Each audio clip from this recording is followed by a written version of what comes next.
여러분 인생을 살아오면서 이것만큼은 반드시 지켜야 되겠다. 이것만큼은 포기하면 안 되겠다. 그렇게 여러분 마음에 깊이 새겨놓으신 그 푼이 있으신가요? 어떻습니까? 저는 두 가지가 있어요. 제가 인생을 살아오면서 제 마음에 새겨놓은 거예요. 첫째는 내가 먼저 배신하지 말자. 내가 먼저 등 돌리지 말자. 두 번째, 마지막 카드는 뽑지 말자. 무슨 뜻인지 아시겠어요? 내가 이 카드를 뽑으면 이 사람은 영원히 보낼 수 있어. 근데 그거는 하지 말자.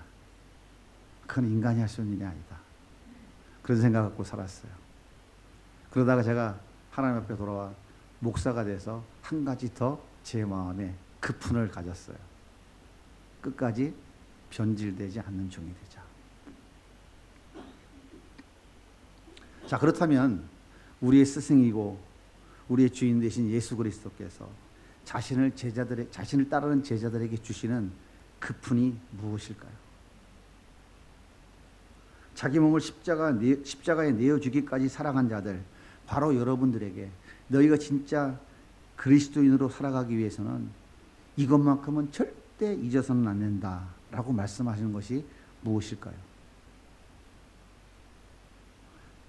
이것이 복음의 핵심이고 이것이 그리스도인의 삶의 핵심이라고 제가 확신되어져요.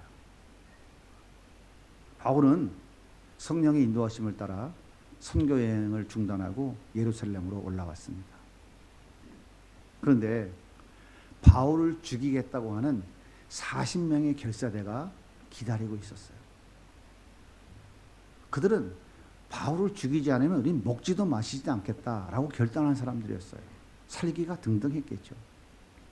그런데 하나님의 은혜로 미리 정보를 조카를 통해 입수하게 됐고 바울의 지혜로 천부장에게 이 사실을 통보를 해서 천부장으로 하여금 보병 200명, 기병 70명, 창병 200명, 총 470명 군사의 호위를 받으며 안전하게 당시의 총독이었던 벨릭스 앞에 가게 되었습니다. 바울의 살해 계획이 무산되어지고 오히려 바울이 벨릭스 총독의 보호를 받게 되는 엉뚱한 상황이 전개되자 대제사장 아나니아가 다시 전공법을 시작했어요. 장로들과 변호사를 대동하고 벨릭스 총독에게 가서 바울을 향한 고발장을 정식으로 제출을 합니다. 그 고발장의 내용이 사도행전 24장 3절부터 기록되어져 있어요. 자, 우리 같이 한번 읽어보겠습니다. 벨릭스 각하여, 우리가 당신을 힘입어 폐평을 누리고 또 이 민족이 당신의 선견으로 말미암아 여러 가지로 개선된 것을 우리가 어느 모양으로나 어느 곳에서나 크게 감사나이다. 당신을 더 괴롭게 아니하려 하여 우리가 대강 여짜옵나니 관용하여 들으시기를 원하나이다. 우리가 보니 이 사람은 전염병 같은 자라. 천하에 흩어진 유대인을 다 소유하게 하는 자요 나사렛 이단의 우두머리라. 그가 또 성전을 더럽혔 우리가 잡아싸우니. 자, 고발장의 내용이 지금 이 내용이에요. 첫째가 뭡니까? 이런 전염병을 옮기는 자래. 전염병자와 같은 자래. 이 전염병이라는 단어의 의미가 뭐냐면 패스트 흑사병을 얘기하는 거예요. 중세 시대에 패스트가 창궐해서 유럽이 큰일 났었죠. 그런 존재라는 거예요. 얼마나 악한 사람입니까? 두 번째, 소유하게 하는 자, 반란 주동자다라고 하는 거예요. 세 번째, 나사렛 이단의 우두머리, 이단 지도자라는 거예요. 네 번째, 성전을 더럽게 하는 자. 이것은 무슨 얘기냐면 하나님을 모독하는 자라는 뜻이에요. 그러니까 이 사람은 로마 황제 가이사에게 반역을 도모하는 반역 죄인일 뿐만 아니라 종교적으로 유대교의 하나님을 모독하는 신성 모독죄를 진 사람입니다. 그러면 결과가 뭡니까? 이 사람은 죽여야 될 사람이라는 거예요. 이게 고발장의 내용이에요. 이때 바울이 반론을 제기합니다. 나는 저들이 말하는 전염병과 같은 자들이 아닙니다. 나는 반란의 두동자, 이단의 우두머리가 아닙니다. 저들이 나를 그렇게 지목하는 이유는 다른 게 아닙니다. 의인이든 죄인이든 이 땅의 삶을 마감하면 다 죽어야 됩니다.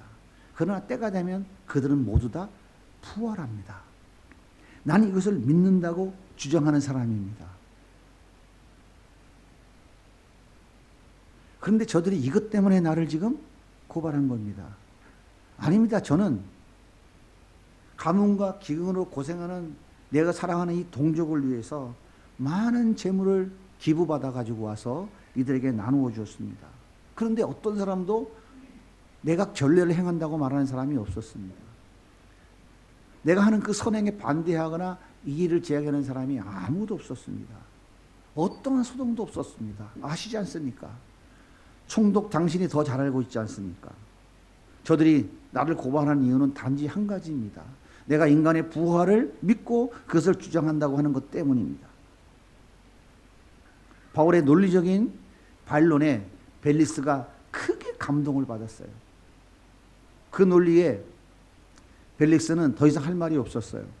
이들은 지금 종교적인 문제를 가지고 송사를 벌이고 나한테 이 사람을 죽이도록 판결해달라고 이야기하는 거구나.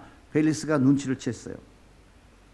그래서 벨릭스는 판결을 연기하고 백부장을 불러서 안전하게 지켜주고 그를 찾아오는 모든 사람들이 그에게 편의를 제공할 수 있도록 허용해 주어라 라고 명령을 내립니다. 사도행전 24장 23절입니다. 같이 읽을게요.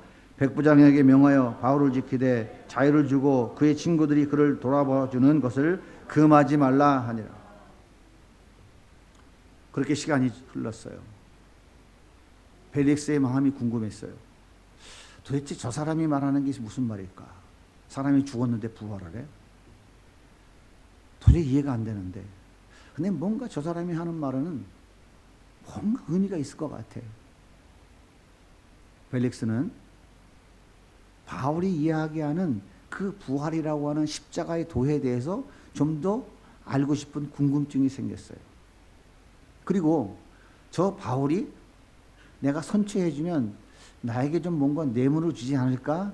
이런 기대감도 그 마음에 있었어요.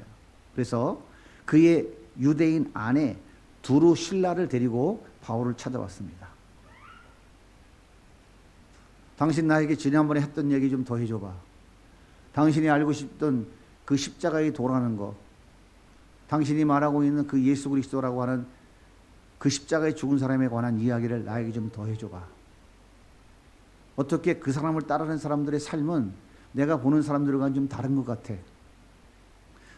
당신을 송사하는 저 유대인과는 좀 다른 것 같은 생각이 많이 드는데 도대체 이유가 뭔지 자세하게 나에게 좀 더 설명해 주면 좋겠어. 그래서 바울을 찾아왔어요. 바울이 벨릭스에게 강론을 합니다. 자, 25절 말씀 읽어보겠습니다. 시작. 바울이 의와 절제와 장차 오는 심판을 강론하니. 바울이 강론했어요. 얼마나 많은 시간을 이야기했는지는 몰라요. 그런데 분명한 사실은 아주 짧게 세 가지를 이야기했다고 그래요. 첫째가 뭡니까? 의. 두 번째가 절제. 세 번째가 장차 오는 심판에 대해서 이야기했다고 말하고 있습니다. 여러분, 바울이 전한 이 세 가지 단어가 우리의 스승이시고 우리의 주인 되신 예수 그리스도께서 자신들을 따르는 제자들에게 주는 급훈과 같은 거예요. 평생 잊어버리지 말고 이렇게 살아라. 의, 절제, 심판, 이 세 가지 단어가 바로 복음의 핵심이고 그리스도인들의 삶 속에서 반드시 살아내야 할 가장 중요한 핵심 중의 핵심이고 본질이다라고 하는 거예요. 여러분, 의가 뭡니까? 의가 뭐예요? 의는 하나님과의 관계를 말하는 거예요.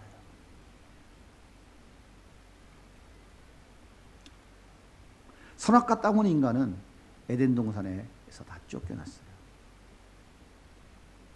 하나님과의 관계가 단절됐습니다. 자기가 자기 인생의 주인이 되어서 자기 마음대로 살다가 영원한 지옥 형벌에 떨어질 수밖에 없는 그 저주를 피할 수 없는 죄인으로 전락이 되어버렸어요. 하나님과의 관계가 단절되어지고 에덴 동산에서 쫓겨난 범죄한 인간들은 자기 안전과 자기 행복을 자기 스스로 지켜야만 돼요. 그래서 인생길 험하고 마음 지쳐 고통과 괴로움 가운데 살아갈 수밖에 없는 존재예요. 그리고 하나님과의 관계가 단절됐기 때문에 그들의 결과는 영원한 지옥 심판의 저주가 그들을 기다리고 있는 거예요. 그런 죄인들에게 우리 하나님께서 불쌍히 여기시고 독생자 예수 그리스도를 십자가에 대신 죽이셔서 그들의 죄를 씻어 주셨어요. 예수 그리스도의 그 의를 죄인들에게 전가시켜서 그를 의인으로 바꾸어 주신 거예요. 그래서 우리의 죄가 해결되었으니까 의인되었기 때문에 우리는 하나님과의 관계가 회복되어진 거예요. 하나님의 자녀라고 하는 특권을 누리게 됐고 하나님을 아버지라고 부르며 살아가게 되었고 그 아버지가 우리에게 주신 그 영원한 하나님 나라를 유업으로 간직하며 살아갈 수 있는 존재가 되어진 거예요. 이제 더 이상 죄인이 아닙니다. 이제는 의인이에요. 과거에는 공주의 권세 잡은 사단의 종노릇하며 어둠 가운데 살았어요. 하지만 이제는 빛의 자녀가 되었기 때문에 빛의 자녀답게 사는 삶을 살아가는 것이 마땅해요.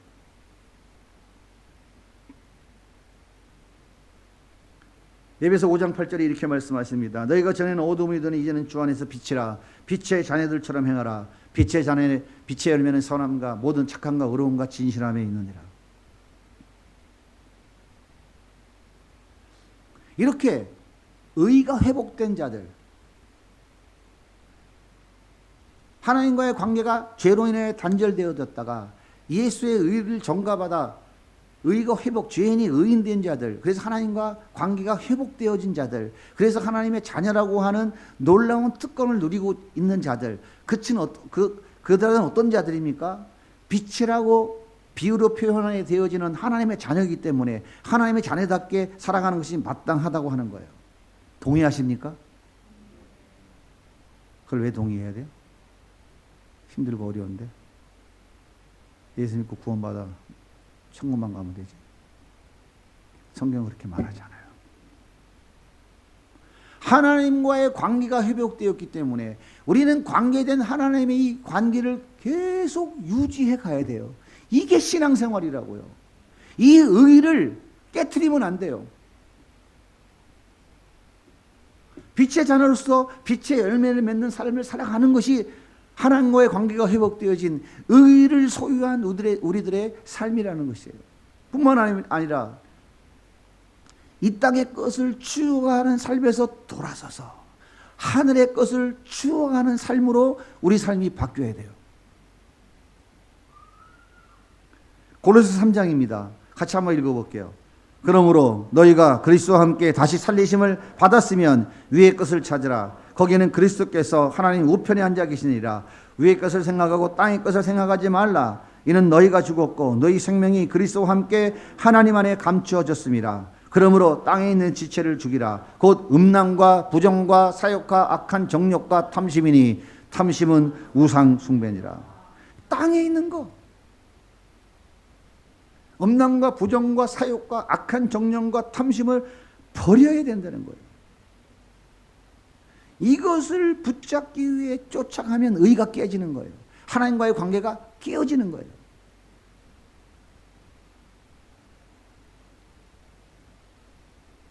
하나님께서 죄인된 우리를 의롭다고 인정해 주시고 하나님과의 관계를 회복시켜 주신 것이 무엇입니까? 예수님의 십자가예요. 에베소 2장 16절에 분명히 말씀하십니다. 우리 한번 큰 목소리 읽어봅시다. 시작. 또 십자가로 이 둘을 한 몸으로 하나님과 화목하게 하려 하심이라. 원수된 것을 십자가로 소멸하시고. 하나님과 우리가 원수였잖아요. 하나님께 반역죄를 졌잖아요. 조선에서 반역죄 지으면 3족을 멸했어요. 중국에서 옛날에 반역죄 지으면 8족을 멸해버렸어요. 영원히 하나님 앞에 갈 수 없어요. 두루두루 화염검으로 길목을 지키고 있어요. 어떻게 갑니까? 그래서 인간은 절대 자기 힘으로 하나님을 찾아갈 수 없는 존재인 거예요. 그런데 예수 그리스도의 그 십자가로 그 원수된 것을 소멸하시고 하나님과 관계를 회복시켜 주셨다고요. 따라서 하나님과의 관계를 깨트리는 것은 예수님을 십자가에 또다시 못 박는 것과 같은 거예요. 그래서 바울이 뭐라 그럽니까? 십자가의 원수와 같이 살지 말으라고 강력하게 안타깝게 외치고 있는 거예요. 빌립보 3장 18절입니다. 내가 여러 번 너희에게 말하였거니와 이제도 눈물 흘리며 말하노니 여러 사람들이 그리스도의 십자가의 원수로 행하느니라. 사랑하는 여러분, 예수 믿고 구원받으셨습니까? 그렇다면 여러분은 이제 하나님과의 원수된 관계에서 하나님의 자녀라고 하는 가장 영광스러운 관계로 회복되셨어요. 그런데 이 아름다운 하나님과의 관계를 스스로 깨트리면 되겠습니까? 하나님과의 관계, 이 의를 깨트리는 것은 무엇입니까? 그게 바로 죄라고요. 죄가 뭡니까? 불순종이 죄예요. 하나님 말씀대로 살아가지 않고 거역하는 것, 그게 죄라고요. 하나님과 나 사이에 불순종, 거역, 이 죄가 점점 쌓이면 하나님과 나와의 관계는 이 죄로 점점 멀어지는 거예요. 점점. 이 죄가 제거되어지면 하나님과 나 사이는 점점 가까워지는 거예요. 여러분 예수님 모시고 사시잖아요. 예수님 여러분 안에 와 계시잖아요. 예수님하고 한 집에 살면서 가까워요, 멀어요? 하나님과의 관계, 그 의의를 깨트리는 것은 죄예요, 죄. 죄가 무엇입니까? 불순종이라고요. 하나님 말씀에 거역하는 거예요. 하늘의 것을 추구하지 않고 잠시 있다 없어질 이 땅의 것을 추구하는 것이에요. 그게 죄라고요. 빛의 자녀로서 빛의 열매를 맺는 삶이 아니라 여전히 어둠 속에 살아가는 것, 그게 죄라고요. 내가 도둑질 안 했는데요? 사기 안 쳤는데요? 거짓말 안 했는데요?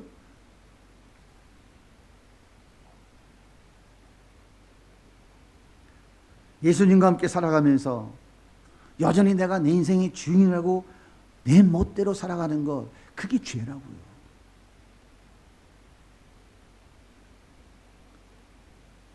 그래서 하나님과 나와의 관계가 점점점 멀어지는 거예요.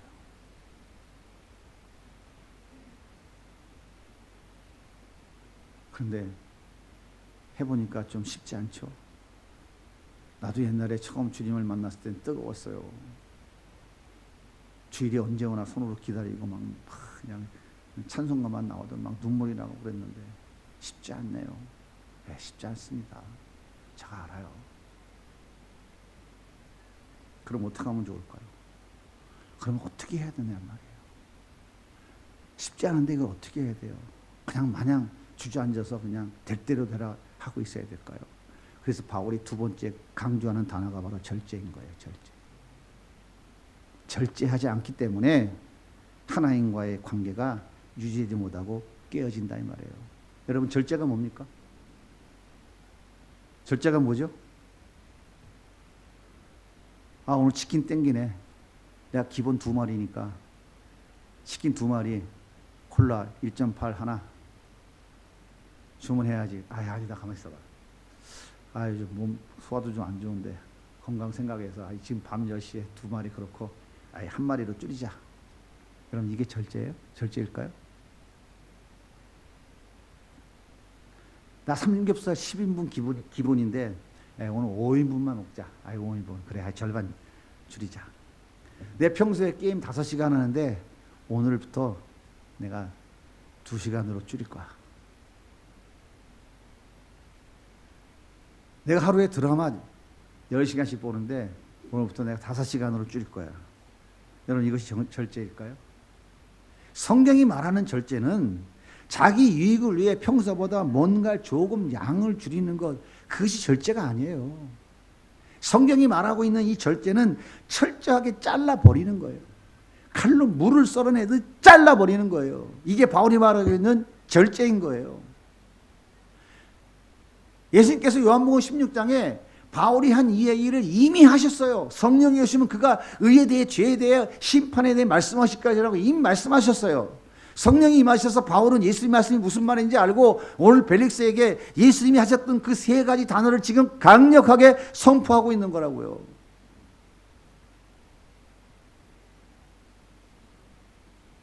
고린도전서 9장 24일 한번 읽어보겠습니다. 자, 읽어볼게요. 시작. 운동장에서 다름질하는 자들이 다 다릴지라도 오직 상을 받는 자 사람은 한 사람인 줄을 너희가 알지 못하느냐. 너희도 상을 받도록 이와 같이 다름질하라. 이기를 다투는 자마다 모든 일에 절제하나니 그들은 썩을 승리자의 관을 얻고자 하되 우리는 썩지 아니할 것을 얻고자 하노라. 그러므나 나는 담질하기를 형방 없는 것 같이 아니하고 싸우기를 허공을 친 것 같이 아니하며 내가 내 몸을 쳐 복종하게 함은 내가 남에게 전파한 후에 자신이 도리어 버림을 받을까 두려워함이라. 여기 절제라는 단어가 나오죠. 이게 무슨 절제라는 이 절제가 어떤 의미예요? 한번 문장의 문맥을 보세요. 자, 달리기 하는 선수가 1등을 하면 뭘 받습니까? 승리의 면류관을 받는다잖아요. 1등 해야 돼요. 자, 내가 열심히 달리기를 했어요. 근데 아무래도 안 될 것 같아. 그래서 운동장을 딱 가로질러서 달려가면 되겠습니까? 안 되겠습니까? 달려가다가 안 되겠다 하고 슬쩍 나와 다시 자기 레인으로 돌아갔어요. 그 절제하는 걸까요? 나는 8레인을 뛰는데 뜻 보니까 1레인으로 들어가면 빨리 갈 것 같아. 그래서 열심히 뛰다가 1레인으로 슬쩍 들어가다가 다시 슬그머니 자기 8레인으로 돌아왔어. 이게 절제하는 걸까요? 여기서 말하는 절제는 운동장을 가로질러 가서 1등 할 생각은 하에 생각조차 하지 말아라고 하는 거예요. 그게 절제예요. 레인을 바꿔서 내가 1등 해야 되겠다는 생각, 아예 생각조차 하지 말고 뿌리째 잘라버리라는 거예요. 바울이 뭐라 그럽니까? 27절에 내가 내 몸을 쳐서 복종하게 하면, 쳐서 복종하게 하면, 이게 바로 절제예요. 쳐서 복종하는 거, 칼로 물을 자르는 거.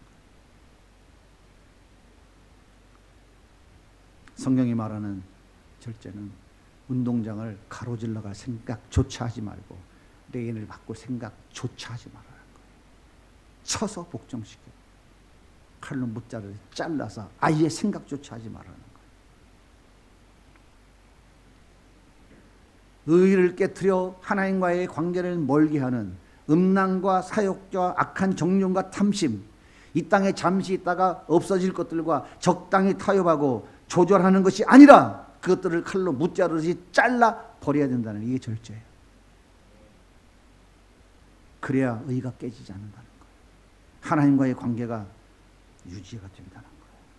돈, 명예, 권력, 자존심, 음란, 게으름, 나태, 핸드폰, 기타 등등 나를 넘어뜨리는 것, 그것과 적당히 타협하는 것이 아니라 칼로 무자르듯이 잘라 버려야 된다는 거예요. 이것이 절제예요. 데살로니가전서 5장 22절 보세요. 악은 어떤 모양이라도 버리라고 그래요. 이게 절제인 거예요. 죄와 적당히 타협하고 죄와 적당히 더불어 살아가면서 하나님과의 관계도 유지하려고 하는 건 뭔지 아세요?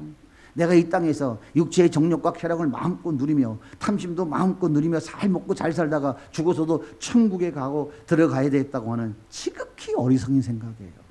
이런 생각을 가진 자들에게 예수님께서 뭐라고 경고하셨는지 아십니까? 마태복음 6장 24절 읽어보겠습니다. 시작. 한 사람이 두 주인을 섬기지 못할 것이니 혹 이를 미워하고 저를 사랑하거나 혹 이를 중히 여기고 저를 경히 여김이라. 너희가 하나님과 재물을 겸하여 섬기지 못하느니라. 안 된다는데 왜 하려고 그래요? 안 된다는데 해보세요. 되는가? 제가 해보니까 안 되더라고요. 안 되더라고요. 근데 하나님 편에 쓰니까 내가 그토록 붙잡으려고 했던 것들이 자연히 해결되더라고요. 제가 이 교회 개척 나올 때 머리 둘 것도 없었어요. 근데 밥 안 굶어 죽었잖아. 아직 포동포동 괜찮죠?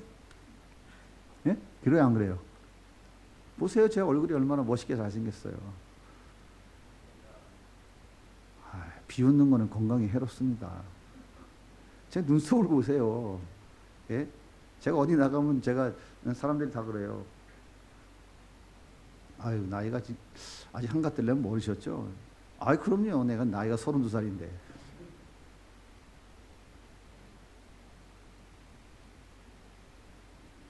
누가복음 16장 13절 또 한번 읽어볼게요. 시작. 집 하인이 두 주인을 섬길 수 없나니 혹 이를 미워하고 저를 사랑하거나 혹 이를 중히 여기고 저를 경히 여길 것임이라. 너희는 하나님과 재물을 겸하여 섬길 수 없느니라. 여러분 성경의 진리 똑바로 묻고 하나님 나라에 들어가서 영원한 복락을 누리며 사시겠습니까? 아니면 잠시 있다 없어 이 땅의 것에 미혹되어져서 흐르적거리다가 영원한 심판 가운데 가시겠습니까?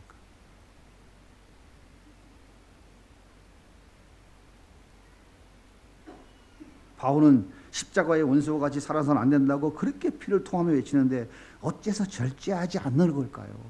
여러분 왜 절제가 안 돼요? 왜 절제가 안 됩니까? 이유가 뭡니까? 세상이 너무 좋잖아요. 돈이 너무 좋잖아요. 육체의 정욕과 쾌락을 따라 사는 게 너무 좋잖아요. 저도 알아요. 근데 왜 그것 때문에 넘어지느냐고요. 그 이유가 뭔지 바울이 얘기하는 거예요. 그 세 번째 단어가 심판이라고요. 심판. 하나님의 심판이 두렵지 않기 때문에, 하나님의 심판이 뭔지 모르기 때문에, 믿어지지도 않기 때문에, 생각해 본 적도 없기 때문에 난 그냥 예수 믿으니까 천국 간다는 생각만 하고 사니까 내 멋대로 죄와 더불어 먹고 마시며 절제하지 못하는 거예요. 바울이 그 얘기하는 거예요. 절제, 심판. 시작. 외모로 보시지 않고 각 사람의 행위대로 심판하신 이를 너희가 아버지라 부른즉 너희가 나그네로 있을 때에 두려워하지. 행위대로 심판하신다고. 외모 보지 않으신다고. 하나님 앞에 가면 아무리 광명의 천사 얼굴로 가리고 있어도 다 소용없어요. 계시록 22장 23절입니다. 또 내가 사망으로 그의 자녀를 죽이리니 모든 교회가 나는 사람의 뜻과 사람을 살피는 자인 줄 알지라. 내가 너희 각 사람의 행위대로 갚아주리라. 행위대로 갚으신다고요. 계시록 20장 13절입니다. 시작. 바다가 그 가운데서 죽은 자를 내주고 또 사망과 음부도 그 가운데서 죽은 자들을 내주매 각 사람이 자기 행위대로 심판을 받고 죽음은 끝이 아니다 이 말이에요. 바다에 빠져죽든지 불이 타서 죽든지 하나님이 그 영혼들 다 부활시켜서 반드시 행위대로 심판하신다는 거예요. 예수 믿고 절제의 삶, 죄와 피 흘리기까지 싸우는 삶, 십자가의 삶을 살아가는 몸부림치는 그들을 진정한 구원받은 하나님의 백성으로 인정하시고 그들에게 영원한 하나님의 나라라고 하는 상을 그들에게 주실 것이고, 그렇지 않은 자들은 영원한 지옥 형벌에 무지막지한 행위대로 갚아주시는 저주를 하나님이 주시겠다고 말씀하고 있는 거예요. 우리 주님이 공중에 재림하셔서 이 땅에 재림하실 때 백보자 심판대 앞에서 앉아서 모든 자들이 다 부활하시면 그 심판대에 앉아서 우리를 심판하신다고요. 두렵지 않습니까? 두렵지 않아요? 그 하나님 앞에 서면 내가 살아왔던 일평생이 영화 필름 돌아가서 팍 돌아갈 텐데, 머리털 하나도 다 세시는 하나님께서, 우리 안고 일어섬을 다 아시고 우리의 모든 것을 다 아시는 하나님께서 우리의 삶의 모든 것을 모르고 계실 것 같아요? 다 알고 계십니다. 그 심판대 앞에서 우리가 어떻게 살아왔는지 영화 필름 돌듯이 주님이 다 돌리시면 그 앞에서 우리 어떻게 할 거예요? 성경이 이렇게 하잖아요. 바위와 가려라. 산아 나를 좀 가려달라. 너무 두려워서.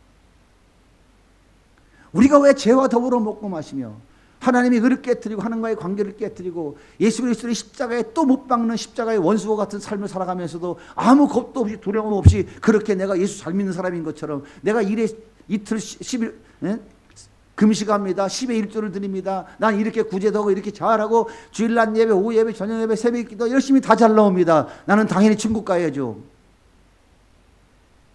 우리 주님 뭐라고 하시는 것 같아요? 놀고 있네. 그러신다니까.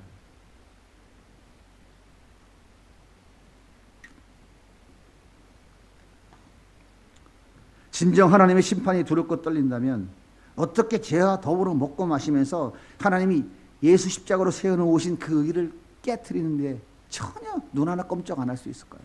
이게 진짜 예수 믿는 사람일까요? 이게 진짜 예수 그리스도를 따라가는 주님의 제자에 맞습니까? 바울이 오늘 우리에게 외칩니다. 당신이 진정 그리스도인이라면 이 세 가지 단어는 당신 가슴에 깊이 새겨야 됩니다. 첫째는 의, 하나님과의 관계. 두 번째, 절제. 세 번째, 하나님의 심판. 이것이 성경이 이야기하고 있는 복음의 전체를 담은 거예요. 제가 한번 질문해 보겠습니다. 여러분이 한번 답변해 보세요. 여러분 예수 믿고 구원 받으셨습니까? 그냥 마음으로 답변하세요. 소리 내라 그러면 쑥스럽잖아. 한번 스스로 생각해 보세요. 하나님 자녀가 되셨습니까? 그렇다면 여러분은 하나님과 어떤 관계입니까? 하나님과 너무 사랑하는 연인 관계입니까? 아니면 가까이 하기엔 너무 먼 당신. 모르세요? 몰라요?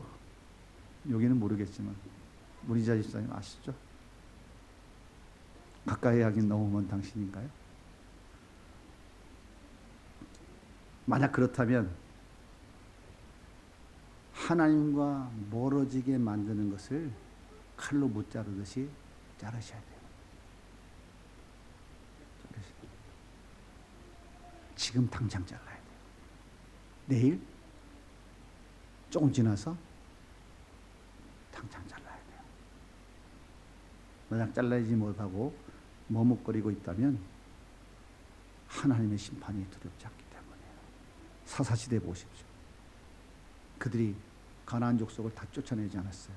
남겨뒀어요. 왜 남겨뒀어요? 자기들이 종으로 부려먹으려고. 430년 동안 종살이하던 인간들이 종을 부리는 재미가 얼마나 좋았겠어요. 그죠? 땅 한 편 없던 그들이 하나님 땅을 거저줬는데 그 땅을 여기 종놈들이 대신 농사져주니 430년 종살이 한을 푸니까 얼마나 좋겠어요. 그러니까 그들을 쫓아내지 아니하고 다 종으로 부려먹은 거예요. 그 결과가 뭡니까? 무서운 하나님의 심판. 나라가 두 조각 나고 그래도 돌이키지 않아 나라가 망하고 결국은 남유다도 BC 586년 바벨론 군합발에 다 짓밟혀버리고 그것도 결국은 나라가 다 흩어져 버렸어요. 예수님 오시고 로마에서 완전히 나라가 멸망한 거예요. 이게 성경의 역사 아닙니까? 그들은 그 하나님의 심판을 두려워하지 않았어요. 하나님 우리를 영원토록 사랑해. 하나님 절대로 성전을 떠나지 않을 거야. 여러분 착각하지 마세요. 하나님은 사랑의 하나님이지만 그 사랑의 하나님 이면에는 공의의 하나님이에요. 그래서 예수님은 십자가에 죽을 수밖에 없었던 거예요.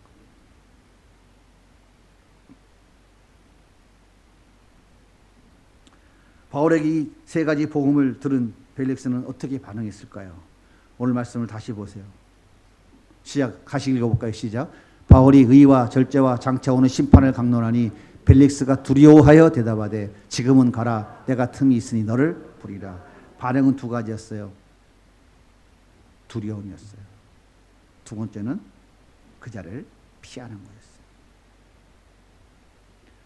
성경에는 벨릭스가 회개하고 돌이켰다는 말이 없습니다. 두려워 피했지 하나님 앞에 회개하고 돌이켰다는 말이 없어요. 여러분은 어떻습니까? 벨릭스처럼 두렵습니까? 피하고 싶으신가요? 피하지 마시고 하나님 앞에 진심으로 회개하시기 바랍니다. 이것이 살 길이에요. 이 회개 자리에 엎드린 자가 진정 하나님이 창세전에 선택한 하나님의 자녀예요. 넘어질 수 있습니다. 실패할 수 있어요. 그러나 결코 포기해서는 안 됩니다. 왜 그럴까요? 우리 주님이 우리를 포기하지 않으시기 때문에 그래요. 주님 손 붙잡고 다시 또 일어나서 이 복음 살아게 내기 위해서 우리는 또다시 새로운 출발을 하는 거예요. 날마다 날마다 날마다. 언제까지? 모래시계의 모래가 다 떨어지고 이 땅의 사명 끝나서 주님이 부르시는 그날까지. 그것이 우리의 신앙생활입니다. 그 싸움을 해나가는 것이 신앙생활이에요.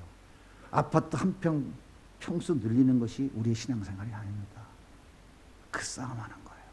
영원한 하나님 나라를 바라보면서 그 나라에서 나를 그토록 사랑하셔서 나를 위해 십자가에 피 흘려 죽으신 그 예수 그리스도를 얼굴과 얼굴로 대면하면서 그분과 함께 영원한 삶을 누리는 것, 그것이 우리가 바라보고 가야 될 이 땅의 삶이고 목표인 거예요. 그래서 우리 주님은 위의 것을 바라보지 말고 믿음의 주에 온전케 하신 예수 바라보라고 하는 거예요. 땅의 것 바라보지 말고 십자가 바라보라고 하는 거예요. 그 복이 진정한 복입니다. 여러분, 이 땅에 여러분이 원하는 복 언제까지 영원할 것 같아요? 주님이 오늘도 밥 숟가락 놔라 그럼 끝장나는 거예요. 진정한 가치가 무엇인지를 우리는 잃어버리면 안 돼요. 늘 하나님의 말씀을 붙잡고 그 말씀이 그런가 하여 고민하고 묻고 기도하며 그렇게 그 하나님과의 관계를 유지하기 위하여 애쓰고 수고하는 것이 우리의 신앙의 삶이에요. 그 신앙의 삶을 위하여 우리 공동체가 필요한 거예요. 그래서 우리 주님이 이 공동체를 세워놓으신 거예요. 그래서 바울이 뭐라고 그럽니까? 서로 짐을 같이 지라는 거예요. 서로 손을 붙잡아 주라는 거예요. 네 떡은 네가 먹고 내 떡은 내가 먹는 게 아니라고요. 같이 함께 손을 붙잡고 힘들고 어려우니까 서로 부추게 세워줘가면서 함께 또 이 길을 걸어가자. 힘을 내자. 우리가 가는 목표는 여기가 아니잖아 하면서 함께 걸어가는 거예요. 그래서 우리 교회 제가 은퇴할 때까지 표어는 저거예요. 하나 되어 함께하는 공동체. 함께 울고 함께 웃는 사랑의 공동체. 이 길을 함께 걸어가는 우리 모든 성도님들에게 하나님의 은혜가 더욱 넘치기를 예수님의 이름으로 축복합니다.